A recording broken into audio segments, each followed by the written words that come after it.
I'm trying to think, can y'all think of a time when there was a lot of water on the earth that could have filled up that bowl of mountains? I think I could figure a time out, but we'll talk about that a little bit later. This was at Canyon Lake Gorge in Texas in 2002. A lot of rain that year, cut that canyon in just a couple of days. Now, I know from this point of view, it doesn't look like a big canyon, but there's some pictures of it. You can see the people standing there. Yeah, it cut through solid rock. Solid rock. And look at that.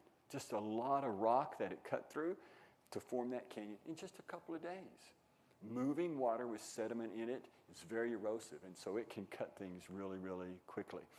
This canyon up in Walla Walla, Washington in 1926, it was cut in 6 days, 120 feet deep, 1,500 feet long. Just a quick thing. So we got it put in our heads that all kinds of geological processes like deposition or erosion occur gradually over time. Charles Lyell did that back in the 1800s, and uniformitarianism, slow, gradual processes. But things could have happened very rapidly if you have a large amount of water, which you and I can think of a time when that happened. Third thing that happened at Mount St. Helens was the log situation. Mount St. Helen, right to the north of Mount St. Helen was Spirit Lake. When it blew to the north, it blew every bit of that water out of Spirit Lake, up the side of a mountain, and then washed all the trees back into Spirit Lake.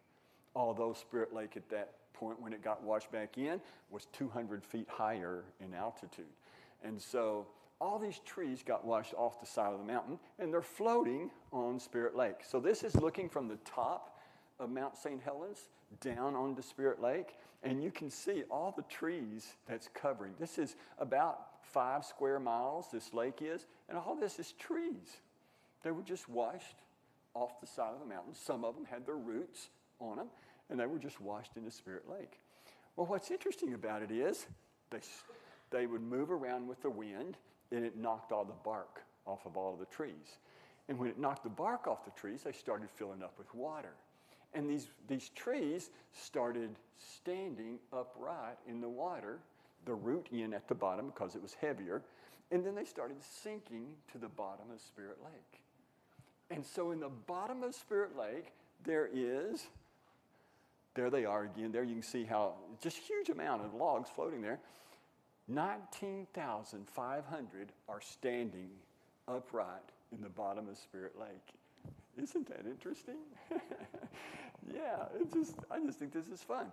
And y'all know Washington gets a lot of rain up there. There's a rainforest in Seattle. So they get a lot of rain. So but now that the side of the mountain is cleared of vegetation, the rain is just washing all kinds of sediment into Spirit Lake. So as these trees were dropping down and settling on the bottom, sediment was coming in.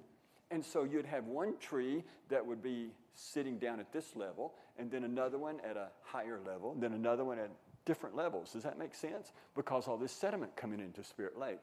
So you have 19,000 trees buried at different depths in the bottom of Spirit Lake. Just kind of fun. Why is that important? Because of this. Ever been to Yellowstone National Park? They have Specimen Ridge. It's a mountain, and on the side of the mountain, you can see all of these petrified trees. From the bottom of the mountain all the way up to the top of the mountain, there is petrified trees just sticking out of the mountain. They say that represents 27 different forests that were living there at different times. So these trees down at the bottom was a forest that was there for millions of years. Then these were there for another million years. Then these came at the next forest. 27 different forests all the way up to the top. Well, after Mount St. Helens, what they did is they took core bores of all the trees to look at the tree rings. Guess what they found? All the trees had the same tree rings, from the top of the mountain all the way to the bottom. They had all been living at the same time, just deposited at different levels underwater. Can y'all think of a time when there was a lot of water on the earth where that could have happened? I can too, yeah. And so they took down the sign. They no longer say it was 27 different forests. They say it looks like they were all deposited at different levels underwater. So lots of fun, lots of good evidence from Mount St. Helens. So what can we conclude about Mount St. Helens? Many layers of strata that can form rapidly. Canyons can form rapidly. And the petrified trees just kind of indicate a worldwide flood. So Mount St. Helens was kind of good for us. Stephen Austin with ICR, he does a lot of work on this and has a good DVD out on that. Second event that we looked at was the channeled scablands up in the state of Washington. I don't know if y'all been to the state of Washington, but if you look at the state of Washington, here you can see this is the state of Washington, this is Oregon, this is Idaho. Everybody know where we're at? Say yes? Yes. All right, there we go. This orange or mustard colored area right here, that's the channeled scablands. It's a series of valleys running through the eastern side of Washington and over to Portland and out through there. But these are not normal V-shaped valleys. They're U-shaped. They have straight walls and a flat bottom. So Harlan Bretz, let me go back. There we go. Harlan Bretz, he's a geologist at the University of Chicago. Back in 1923, he went to the National Geographical Society, and he had been studying these channeled scablands for a while. He presented a paper saying this was a catastrophic event. A lot of water moving through cut this canyon very rapidly.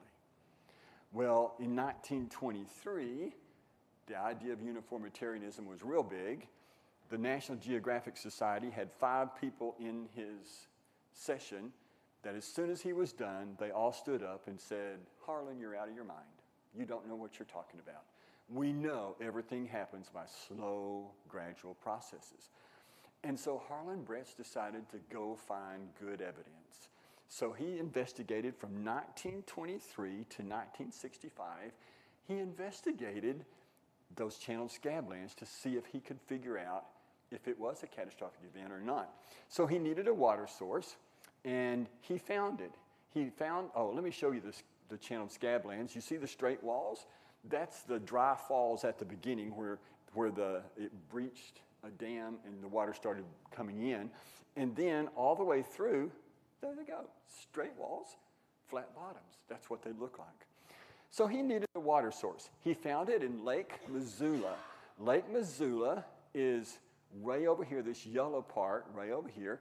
It's an ancient lake. It's no longer there. It's gone. All the water's gone, but you can see the water line. So there was this huge amount of water up in the top of the Rocky Mountains. Can you think of a time when there'd be a lot of water in the top of the Rocky Mountains? Why going on? Yeah, I can think of a time where that would happen. So it breached a dam, and that water, when it breached that dam, which was, if I can find it, about here, it broke through and then cut all these canyons all at one time. In that lake was 2,100 cubic kilometers of water, huge amount of water. That would be enough to cut through all of that. So he had his water source. Let me move on. And then he saw ripples. You know how when water flows across soil, it makes those ripples in the water? He found ripples. There they are. Those are ripples that are in the bottom of that channel, those channels, scablands. And the ripples are 50 feet high, and from one ripple to the next, 450 feet. That's a football field and a half. Huge ripples. So with that amount of water flowing through, he figured it was moving about 108 miles per hour. He figured out this was a catastrophic event. He went to the National Geographic Society in 1965, took them on a field trip, showed them all the evidence, and convinced the society that it was a catastrophic event. In 1979, he was awarded the highest medal you can get in geology for his work. Nobody ever thought to try to explain any geological event by slow, gradual, or by catastrophic event. They've always believed in slow, gradual processes. And that's why this is so important. up until 1965, they never considered catastrophes to explain anything. So all that we see and hear about geology is always this slow, gradual processes through time. Does that make sense? Yeah, so that was just kind of fun. And Darwin got his idea from when he was on that ship, the Beagle, and got his idea of evolution.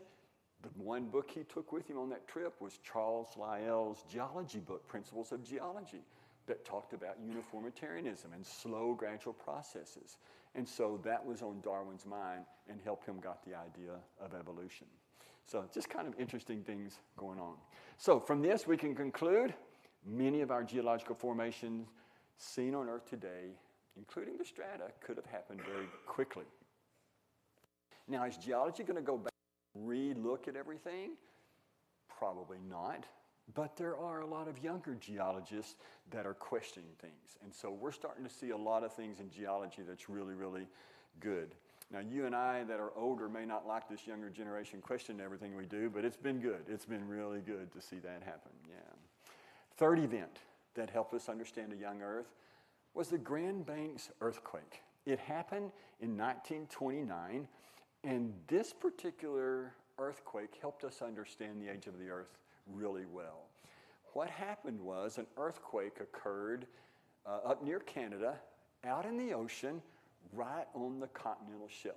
Now everybody knows what a continental shelf is, right? I put a picture up here to kind of show this little shelf right here, right next to land. The epicenter occurred right here on the continental shelf. It was up in Canada, and y'all can see here, this is the epicenter. It's out in the water. It's out in the water right here.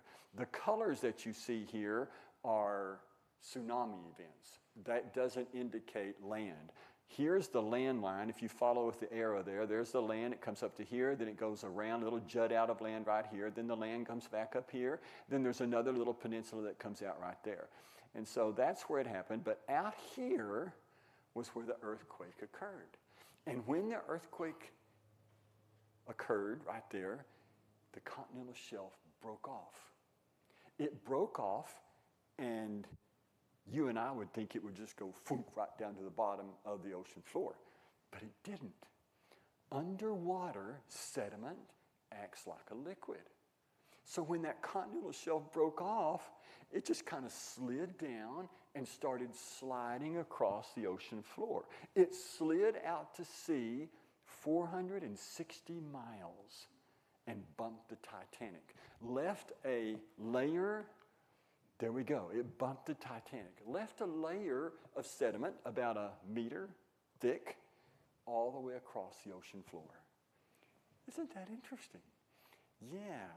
And so we call those layers formed underwater turbidites. They're flat on top, flat on bottom, formed underwater. Turbidites. Why that's important here, well, let me go back. I'm just going to go back to this one. Do y'all see these triangles over here?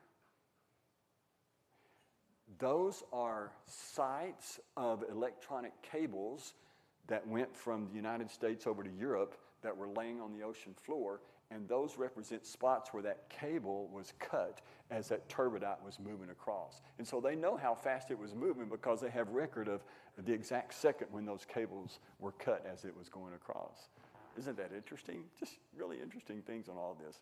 Now then, the reason I'm talking about it is we see turbidites everywhere. If you look at the Dakota Formation here in the western United States, it's all turbidites. If you look here in the central United States, those are all turbidites. And I think y'all can recognize them. Yeah, you see the Grand Canyon? Thin layers, flat on top, flat on bottom, formed underwater. They're turbidites.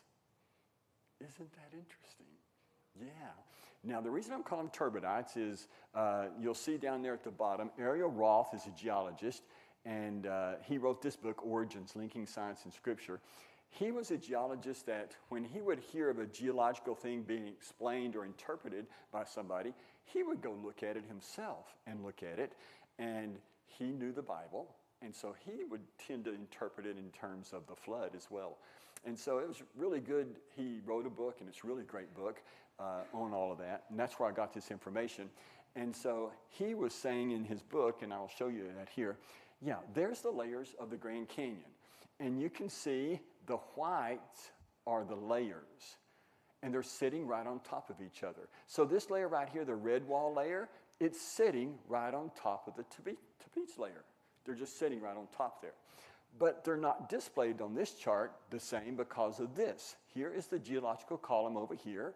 Follow with me. That's 100 million years ago, 200 million years ago, 300 million years ago, 400, 500.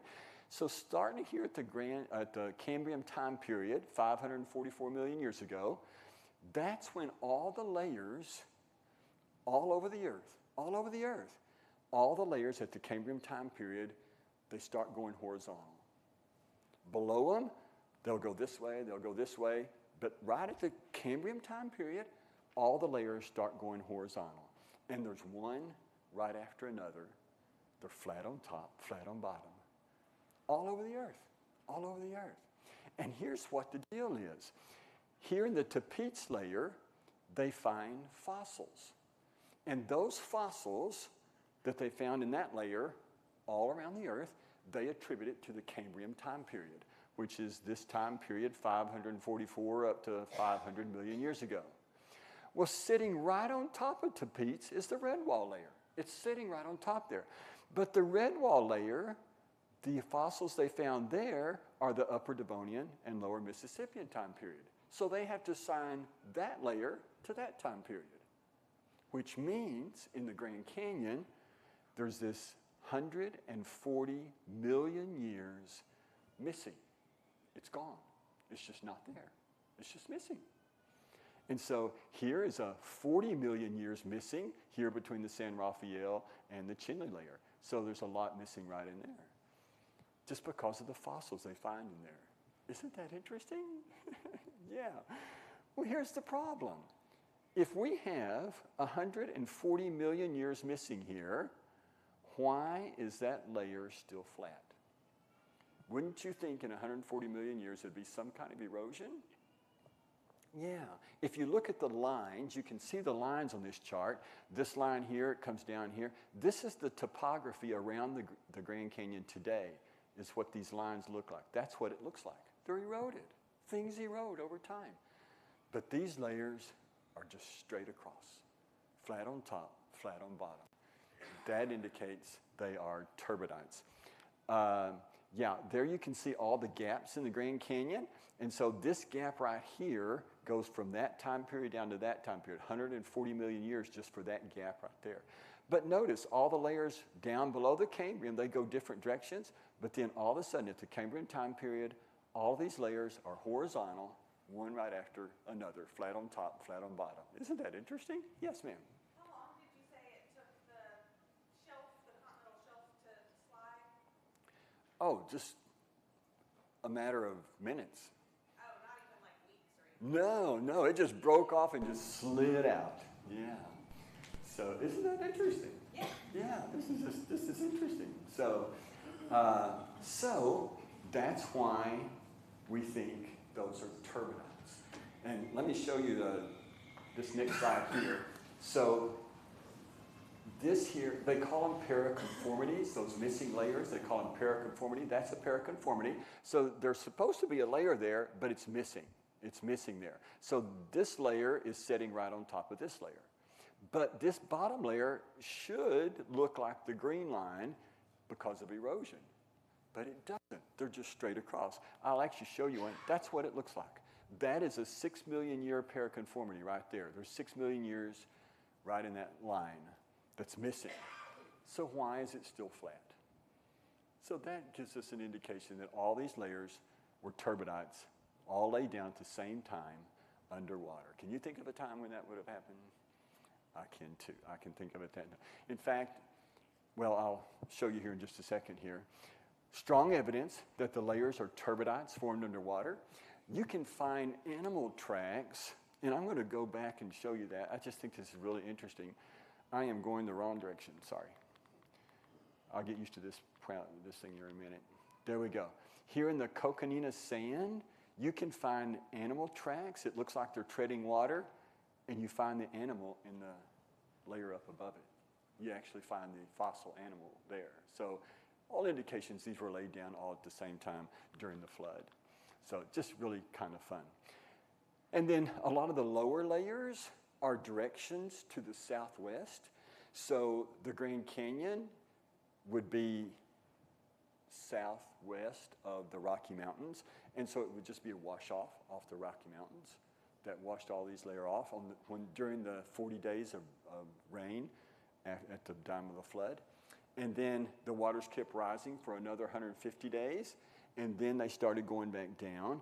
And so the upper layers in the Grand Canyon, they don't show any particular direction. Some flow this way, some flow this way. And so it just shows that the water's flowing in a direction where it would go by gravity to go to lower ground. And so it all matches the flood. It matches the flood really, really well. You see the same point up at Dead Horse Point in Utah, the same kind of layers, turbidites. Down next to Lubbock is Paladura Canyon, the second largest canyon in the United States. And what do y'all see? You just see thin layers, flat on top, flat on bottom. So you find these everywhere that you look. You'll find these layers everywhere. Then Ariel Roth has in his book this particular slide. This is my favorite slide, and I love this slide because it's the only figure I've ever seen of the fossil record in totality. This is the total fossil record. And so what I need you to see about this is this. Over here is a geological time column. They think the Earth is 4.6 billion years old. There's 4.6 billion. There's 4 billion. There's 3 billion. There's 2 billion. There's 1 billion. There is 600 million, 500 million, 400, 300, 200, 100 million present time. You got the dates down? Yeah. So here's the Cambrian time period. Over on this side of this figure are all the fossils. You don't find any fossils over here at all from 4.6 up to the Cambrian time period, except these two. That is single-celled algae, just single-cell, one-cell organisms. And that's at 2 billion years ago. And then at 1.7 billion years ago, algae, single-cell algae. That's all you find at lower levels. You don't find anything else until you get to the Cambrian time period. And then almost every animal phyla we know of appears suddenly, fully formed, right there at the Cambrian time period. Almost every animal phyla. And they've got arms, they've got legs, they've got eyes, they've got teeth, they've got digestive systems. They just suddenly appear. Isn't that interesting? It's all over the world. It's all over the world. You can't find any fossils until you get to the Cambrian time period, and then everything appears right at once. Isn't that fun? That indicates flood. Yeah, Roy. Why do they date the single-cell organisms so far back? Well, Were they found, or what was the method? they found it in strata that's way down here, right here. They think, you see the dotted line right there? They think bacteria started somewhere around 4 billion years ago, 3.5 billion years ago, but we can't find any fossils because there weren't that many, is what they're saying. And we don't really find any fossils until we get up here to 2 billion years ago. But it's just kind of interesting. We go from 4 billion up to 500 million, and then we see other organisms. Still calling the question because something so small, anyone who's taken soil classes know that there's organisms in the soil, and something that small can potentially be living very deep down there. Oh, yeah, they can fall through the cracks very easily. Yeah, and get down there. Yeah, I don't have a problem with that. Yeah. Yes, sir. So you're saying the Cambrian time is somewhere around 10,000 years ago or something like that? I'm thinking the Cambrian time period is the beginning of the flood. Yes. And so all of the layers, and I'll show you this in the next session, but that's okay. From the Cambrian time period up here to the upper tertiary, all that was laid down in 1 year. That's the year of the flood. All of this from the Cambrian time period down, that was all made, I think, when God made the earth in Genesis 1. He just made the earth, yeah. So it's a matter of interpretation. Yeah, this idea of evolution versus science or versus creation is it's a way that things are interpreted. You just got to have to watch and see how the data is interpreted, and so you can easily interpret it as the flood. Yeah, and it makes sense. It just makes sense. It's kind of like the global warming thing we have now. It all depends on Who you're talking to, yeah. Don't get me started on that. I've got my own thing on that, but we'll do that another time. Yeah, okay. Yeah, that's fun. There we go. Ah, there they are. Those are those blankets. There you can see the Grand Canyon. This is around the Grand Canyon. So the Grand Canyon's a mile deep. It goes down below the Cambrian time period. But those blankets, that's what you see all over the world. These sedimentary blankets, starting at the Cambrian time period, you just see them everywhere. It's the time of the flood. Okay, we got to keep moving. Oh, I'm in trouble. All right, there we go. I know, we're in trouble here.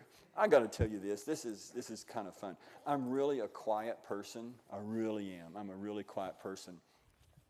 And my kids were missionaries in Ukraine.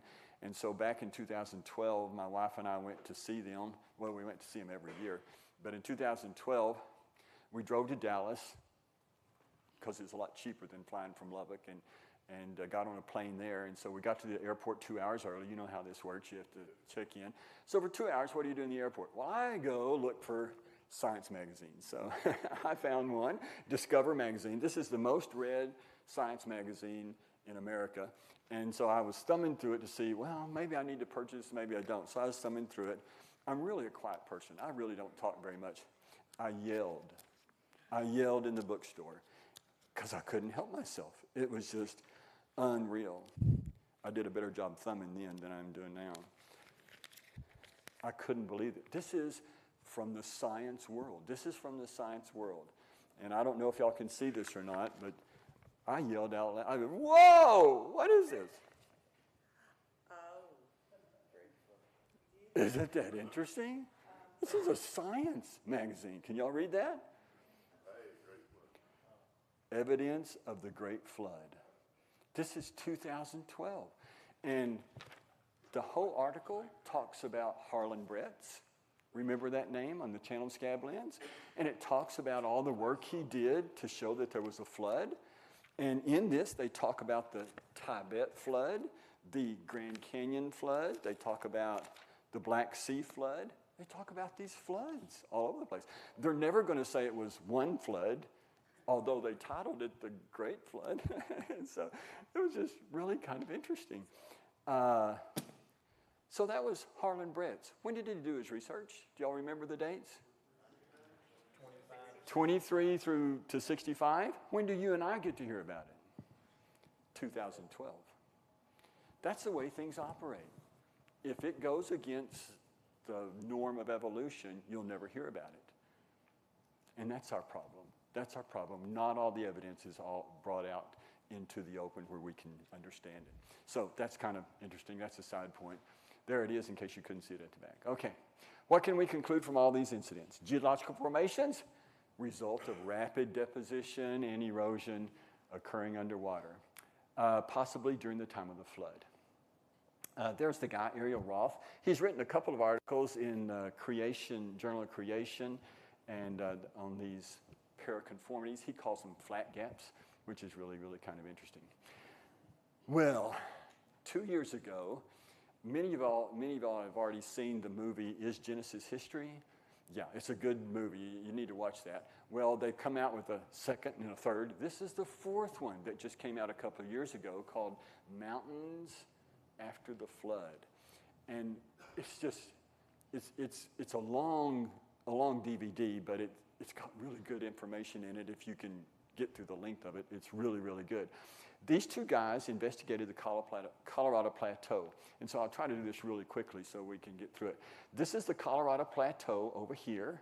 And you can see it covers 4 states, Arizona, New Mexico, Colorado, Utah. And so this is a plateau that was uplifted. A tectonic plate came under it and lifted it up. And so I'm showing the other side on the pictures over here because at the edges, all of these layers fold down at the edges. So when it was uplifted, at the edge it folded down. Now these layers are considered from 65 million years ago to 500 million years ago. They would have broke when it uplifted, but they didn't. They flowed down. It's really kind of interesting. Let me show you some of them. Can you see that? The edges are folding down. You can see the guys there to get an idea. They were in Carbon Canyon photo, the Grand Canyon there. So that's the layers we're talking about right there. That's the layers. All those white layers that are horizontal, they're all folding down at the edge of the Colorado Plateau. And so there's some more pictures. There's some more pictures. You can see the guys down here at the bottom to get an idea of how huge it is. Huge folds on the edges of the Colorado Plateau. Are y'all getting the picture of all of these? There's the monument flow. There's showing you how it moves there. It's just folding down. There's a big fold. You can see a guy standing over here to get an idea of how huge these folds are that are going around. There's a guy, he's taking samples. So these two scientists took samples of all the rock layers. I mean, they're solid rock layers there. He took samples of the sandstones, the Coconina sandstone, the Tapete sandstone. They took sediment layers, and I'll show you those here in just a second. That's really important. There's the Sheep Creek Canyon fold. It's just, I don't know if you can see it or not. Starts up here and it folds down. Just huge, huge folds. That's south of the Grand Canyon. You can see the folding there. There's the wave, which is kind of an interesting place. This is one of my favorites called the Bacon Wrap Formation. That'll make you hungry if you look at it long enough. Okay. So what's going on? Here's what geology says. Geology says this. Heat and pressure made the rock layers like putty. So they were buried really deep, and under heat and pressure made them like putty. And when the Rocky Mountains and Colorado Plateau were uplifted 5 million years ago, the layers bent at the edges of the plateau. So all the heat and pressure made those rock layers like putty, and then when it came up, they bent down. So that's one explanation. The creation geology says, a year after the flood, a tectonic plate pushed in from the Pacific, causing the rise of the Rocky Mountains and the Colorado Plateau. The layers had not hardened yet and were still soft from the flood, and at the edge of the plateau, the layers just folded and remained intact. So that's a different interpretation of all of that. So what they did is they took samples of these rocks. So when they took samples of the sandstones, that's a microscope slide. You can take a rock and you can thin it down to where you can put it under a microscope and see what's in that rock layer. And what you see in there is that's a grain of sand, and it's covered by dolomite. Whenever sand is rolling in water and rolling across the land, it gradually adds dolomite on the outside of it and makes a layer of dolomite. And so there, you see all the sand grains in there. That's a sand grain. You can see the layer of dolomite. That's a sand grain. There's a layer of dolomite. They're actual grains of sand. If they had been buried deeply and under heat and pressure made like putty, that would have been all one consistency. It would have been melded together. A metamorphic rock is what it would have been. But instead, it's still the sandstone that was originally laid down, which means when the tectonic plate moved under and moved it up, it was a year after the flood, and they were all still soft, and they could all fold down. Isn't that interesting? Just really great. They said they went to a geological society and showed and displayed what they found, and they call those things ooids. I don't know who names things in the geology world, but that's kind of weird. They call them ooids. And they said geologists would come by and they'd look at the slides and they'd say, oh, that's not ooids, and they'd walk away. Wouldn't even discuss it. Wouldn't even discuss it because it goes against the normal paradigm. So isn't that interesting? So all those layers there just kind of folded down a year after the flood. So that's just really, really kind of fun. You see the same folding in South America. There it is in the French Alps. There it is in the Appalachian Mountains. It happened all around the world. A lot of tectonic plate movement during the time of the flood. And so we'll talk about that a little bit later today. So I'll talk about it now. How much time do I have? I'm in good shape, Josh. I'll be done in an hour. Mega sequences. This is becoming a big thing today, is people are looking at mega sequences. And I got to explain this, all right? So can you follow through with me? You can. Here's the Cambrian time period. That's 544 million years ago. And then there's all the layers up to the present time. What they think happened is, here is sea level. This line is sea level. And 6 different times water came above sea level, 6 different times during the history of the earth, way up here to the upper tertiary. And so they call these 6 different waves of water that came over mega sequences. So there's the Sauk, the Tippecanoe, I can't read that. Does it say Cascaroca? Yeah, the Cascaria, or I can't read very well. Yeah. The Absaroka, the Zuni, and the Tejas. And so those are the mega sequences where there's evidence that the water rose. And how much did it rise? 100 meters, 200 meters, 300 meters. So it rose way above land level is where it rose. And so those are called mega sequences. That's just kind of fun. And so here's a mega sequence. I'm a plant scientist, and so I've worked in soils before. If you have a container of soil and you put it in water and you shake it up and then you just set the container down, first thing that's going to fall out is the sand particles. They're larger, they just fall out. The second thing, after a while, the silt will fall out, which are smaller particles, and then they will sit on top of the sand. And then after a day or two, the clay falls out, which are tiny, tiny particles, and put another layer on top of that. And so that's what they're finding from the Cambrian time period up. They're finding these mega sequences. They'll find a layer of sandstone, and then shale, and then limestone. And that's the first mega sequence. And then another one for the second mega sequence. And they're finding these all over the world. And so you can see in Russia, this is how they describe it in Russia. This is in Canada, and they call them the same thing we do. This is in Brazil. They call them different things. But geology is noticing these layers. And they're getting them from oil wells, diggings of oil wells. And they're looking at all those, and they're coming up with the same thing. You see these sequences of sand, silt, clay in there. So that's just kind of interesting. So you've got to think of it like this. There were 6 different times that the water rose above sea level and covered the land. And so that's what they're looking at. So 2 years ago, Timothy Clary and Davis Werner, they're with ICR, Institute of Creation Research. They've been researching this for several years, and they presented their stuff at the International Conference on Creationism. And so let me just tell you now, all of the proceedings for the International Conference on Creationism, it's held every 2 years. All the proceedings are online. You can look these up. And so y'all can go there and look for this title, A Progressive Global Flood, or look up Timothy Clary. Just type in International Conference on Creationism, and you can read the article. It's just a really good article on what they found. What they did is they looked at 3,000 stratigraphic columns across 5 continents.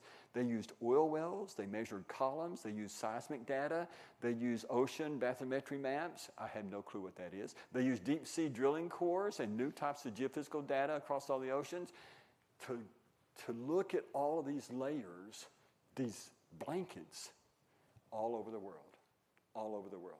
And what they found was this. So I'm going to go through each one of these sequences. I'm used to carrying my pointer with me over there. This over here is just showing the thickness of the sediment. And so this is not very thick. This is really thick if it's this color. And so this is the very first mega sequence. That's the Sauk. And so you can see it spreads all the way across the United States really well here.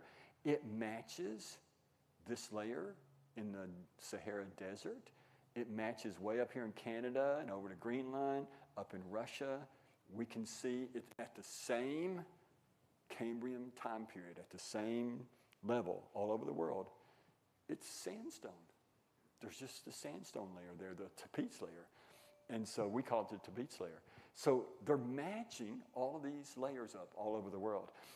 This is the Tippecanoe mega sequence. And you can see these first three are, their extent is not really great over all the world, and they're not very thick at all. And so this is the second one, Tippecanoe. There's Kaskaskia, and you can see it's a little bit more extent coverage of the world at that particular time, a little bit more down in South America. And then when you get to Absaroka, we're starting to see they're getting thicker and they're covering a greater area. And so during the later stages of the flood, the waters were getting higher and depositing more stuff as time went on. There's the Zuni. You can see its extent is covering almost the whole world. You can even see there's deposits now in the ocean area around the continents is where there's deposits. And then there's the Tejas. And so you can see during the Tejas was probably when the water was going back down and it was carrying the water to the lower places and out into the ocean. And so you see a lot of deposits around the continents during the last mega sequence. But what he's done is he's tied all these together all over the world. And all the different layers all over the world match the flood. So it's just evidence that it was a worldwide flood. It wasn't a local flood, which I just think this is great. This is just great. So there's the layers across North America. And you can see they're not flat, but that's because it's been a few thousand years since the flood, 4,000 years since the flood. And things have happened and tectonic plates have moved around and moved everything up and down, but you can still see the mega sequences across there. When you get up towards Canada, there's kind of like it's really raised up there, and there's a shield that kind of kept the waters from getting really high up in Canada, up at that particular point.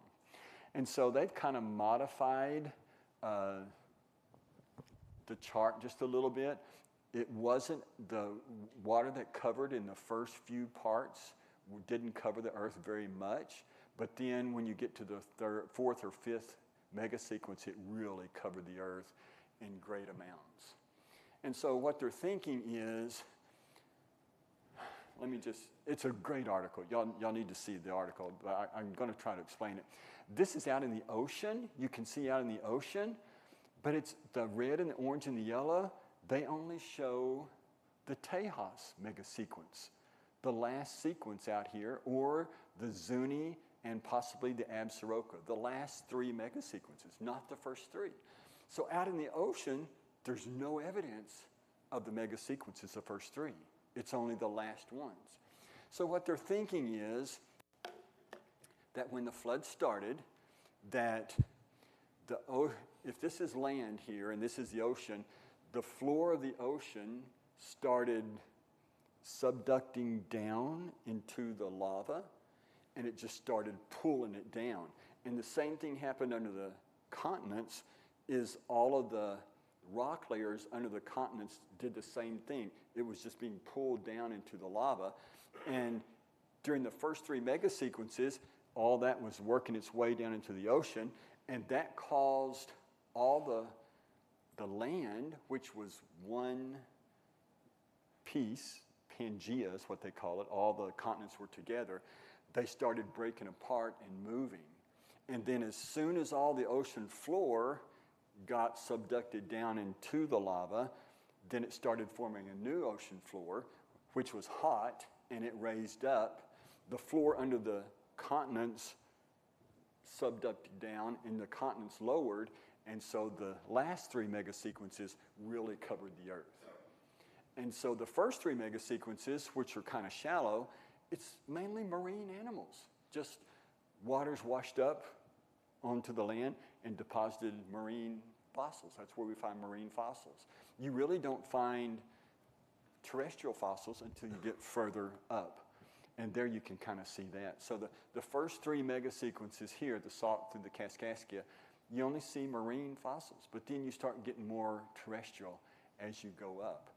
And so as the new ocean floor formed and as a new floor underneath the continents formed, then things reversed back and the ocean went lower. And Ariel Roth said the same thing a long time ago, back in the 1990s. He thinks the Earth, the continents had a rock layer under it that moved under the water and shifted them like that, and then they shifted back. Well, this is kind of what they found it to be the same thing. So I just wanted to show you all that because it kind of shows that all over the earth we find the same layers, and it all looks like it would be the same layers of the flood. I hope you can kind of see that. It's just kind of fun. So there we go. So how old is the earth? Is it 4.6 billion years? Or is it less than 10,000? I think it's less than 10,000. If I look at the Bible, the time from the present to Jesus is about 2,000 years. The time from Jesus to Abraham is about 2,000 years. You really don't even need the Bible for that. You can look in archaeology and find out when Abraham lived. But then the time from Abraham to Adam, in Genesis 5, it tells you 9 generations from Adam to Noah, and it gives the number of years for each generation. Same thing in Genesis 11, 9 generations from Shem to Abraham. It gives the number of years. So that's 6,000 years total if you add them all up. Now, that 2,000 years is if you use the Hebrew Masoretic text, which is 2008. If you use the Greek Septuagint, the primary transcript, it's 3,394 years. So if it's this one, it's 7,400 years or 6,000 years. Doesn't matter to me. I think we have a young earth. I just think we have a young earth when looking at all that. So you may ask, when was the beginning? When was the beginning? Could there have been a lot of time before we had Genesis 1? Well, if you go to Luke 11, he's not talking about the age of the earth, but listen to what he says. For this reason, the wisdom of God said, I will send to them prophets and apostles, and some of them they will kill, and some they will persecute, in order that the blood of all the prophets shed since the foundation of the world may be charged against this generation, from the blood of Abel to the blood of Zechariah, who perished between the altar and the house of God. I tell you, it shall be charged against this generation. So he tells us when the foundation of the earth was, when the beginning was. It was during the time of Abel, Adam's son. So we can trust the Bible on that was the beginning of time. Is that making sense to everybody? I went 2 minutes over. I didn't mean to do that. Sorry. Questions? Yes, sir. You talking about fossils. Did they find fossils like here in North America and over here in like Australia, same fossils? I don't know that I can answer that. I think it is. And their chart that they showed, they said it was all marine, all over the world, all marine fossils on those first 3 mega sequences. So I'm thinking they were probably all the same. I'm not sure. Are you thinking there may be different organisms at lower depths? Well, I was talking about like fossils found here like in North America that wasn't supposed to be here. Yeah, I don't know that in specifics. They have a second article that they wrote, and I haven't read it yet, on the fossils. So that'd be interesting to know. You have to also think that what they're thinking is during Pangea, all the continents were together. And during the year of the flood, that's when they started moving. And they have pretty good evidence that they were moving like meters per second. Lots of meters per second. And they moved really fast during the flood. And almost all the continents that when they divided, if you look at the edges of the continents, they only go down to the 4th mega sequence. You don't find the ones below that, the mega sequences below there. So it's kind of indication that kind of in the middle of the flood is when they really separated and moved apart from each other. So all the continents were together, but then they separated during the time of the flood. So would they have the same fossils? I don't know. Those that are in the middle of Pangea, when it broke apart, on the middle, the water would have to come in from other places, and I don't know if they have different organisms or not. Yeah, I haven't read that article to know that. I'm just trying to think off the top of my head. Yeah. Good question. I have to go read the article now, so you can go read it too. Yeah.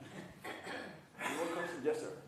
Have they found trees that were upside down, but going through multiple layers? Oh yeah, yeah, yeah, Which would indicate that yeah. They call them. how does a tree end up upside down if it takes millions of years to go to down. layers of the Yeah, polystratic trees is what they call them. They find lots of those. But they don't show lots of pictures of them. They don't want you to see that because having a tree with lots of strata around it, that's not supposed to happen. So, yeah, you just never hear about those, but they find lots of them. I don't know that they're upside down though. That'd be interesting to know. I hadn't even looked at that far. That's interesting. Yeah. Then all the bark and all that, like at Mount St. Helens, started pretty cold bed or all the peak or something underneath. Oh, in Mount St. Helens? Yeah, when all the bark fell off the trees, it fell to the bottom of Spirit Lake. And Stephen Austin, the geologist, the year before that defended his dissertation on the formation of coal from tree bark. And if you actually look at coal under a microscope, it's pretty uniform, looks like tree bark, that it comes from there. And so they think during the time of the flood, there was lots of floating tree mats, and they lost all their bark at one time. So all of our coal deposits are in the Carboniferous time period. That's kind of hard to explain. Why are they all together in one period? Yeah. So we'll see. We've got a lab going on at Spirit Lake. I hope it turns to coal real quick. Yeah. To your point about that too, you find the coal in certain places where the trees would have collected, Yes. Yes. not everywhere. Yeah. Yeah. That's exactly right. And now they're even looking at possibly when the animals came off the ark, that there were all these floating tree mats, and that helped distribute the animals around the world. Don't know that that's a possibility, but if you look at the current, the ocean currents, they run in certain rings around the world. Where the current goes into a landmass, there's a lot of diversity there of animals. So there is a possibility that that's how they were distributed, by floating tree mats. Yeah, interesting things. Y'all need to stand up, take a break. Yeah, stretch a little bit. Yeah. Oh, 5 minutes? Yeah, don't worry.